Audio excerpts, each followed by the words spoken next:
बहुत से ऐसे लोग हैं कि ये जानना चाहते हैं कि क्या हम शुगर या बीपी की दवा शुरू कर दिए हैं, लेने के बाद अगर नॉर्मल हो जा रहा है तो क्या हम उसको इमीडिएटली बंद कर सकते हैं। जिस तरह मान के चलिए कि बहुत से ऐसा बीमारी होता है जिस कोर्स निर्धारित होता है उस कोर्स को कंप्लीट करने के बाद आप छोड़ सकते हैं। तो आज हम इसी विषय के बारे में बात करेंगे कि कौन कौन सी ऐसी बीमारियां हैं जिसका कोर्स कंप्लीट होने के बाद आप उसको छोड़ सकते हैं और कुछ ऐसी बीमारियां हैं जिसको आपको लॉन्ग लाइफ दवा लेना पड़ेगा। तो चलिए शुरू करते हैं आज का टॉपिक शुरू करने से पहले आपसे रिक्वेस्ट है कि आप इस चैनल पर नए हैं तो चैनल को सब्सक्राइब जरूर करें। इंसान के शरीर में बहुत सी ऐसी बीमारियां होती हैं, छोटे से लेकर बड़ा बीमारी होता है, लेकिन ज्यादातर बीमारी होता है जो एक दवा का एक कोर्स कर रहे हैं उसको करने के बाद कंप्लीटली उसको बिना दवा का मैनेज किया जा सकता है, दवा बंद किया जा सकता है। इस तरह बहुत सी ऐसी बीमारियां हैं जिसमें आप लाइफ टाइम दवा लेना पड़ सकता है। लेकिन कुछ बीमारियां जो ऐसी हैं जो आजकल कॉमन हो गई हैं, जान लेते हैं कि कौन कौन सी बीमारियां हैं जिसमें आपको दवा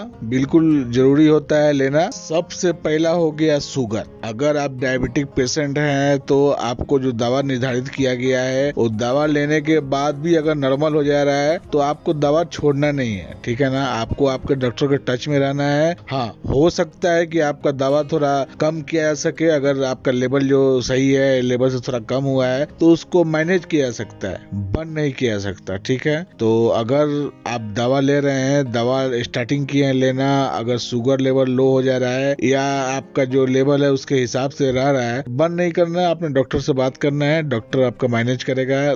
अगला नंबर जो आता है वो होता है हाई ब्लड प्रेशर वालों का। जो बंदे हाई ब्लड प्रेशर के शिकार हैं, जो ऑलरेडी दवा लेते हैं, उनको भी दवा बंद नहीं करना है, ठीक है ना। वो कुछ कंडीशन होता है जिसमें दवा बंद किया जा सकता है, लेकिन वो भी डॉक्टर के सलाह पे। ऐसा नहीं कि अपने से खुद बंद कर दीजिए। अगर आप दवा ले रहे हैं, दवा लेने के बाद नॉर्मल हो गया है, नॉर्मल से रेंज से कम है, तो फिर आप सोचोगे कि नहीं ये तो नॉर्मल हो गया, मैं बंद कर सकता हूँ, तो ये ऐसा आपके लिए खतरनाक साबित हो सकता है। तो कोई भी बीपी का दवा बंद करने से पहले जरूर अपने डॉक्टर से सलाह लें। डॉक्टर को पता है कि किस कंडीशन में आपको बीपी की दवा दिया गया है। कुछ आदमी होते हैं जिनको बीपी का दवा बंद किया जा सकता है, जैसे मान के चलिए पहले बीपी का प्रॉब्लम नहीं था, या इस तरह के मान के चलिए कि किसी के फैमिली में कोई ऐसा मैटर है, कोई ऐसा सीरियस मैटर है जिसकी वजह से बंदे को बीपी हो गया है, तो उस कंडीशन में हफ्ते 2 हफ्ते के लिए दवा दिया जाता है। जैसे भी उनका प्रॉब्लम होता है, जहाँ कम हुआ आस्ते आस्ते वो दवा को बंद कर दिया जाता है। यानी वो कोई बीमारी से रिलेटिव नहीं होता है, यानी स्ट्रेस लेवल हाई होने की वजह से प्रॉब्लम हुआ है, तो उस कंडीशन में जहां वो प्रॉब्लम सॉल्व हुआ उसको बंद किया जा सकता है, लेकिन डॉक्टर के सलाह पे। आप खुद से ना ही लेंगे बीपी की दवा और ना ही आप बंद करेंगे, ठीक है। तो ये 2 कारण हो गया। तीसरा हो गया थायराइड का।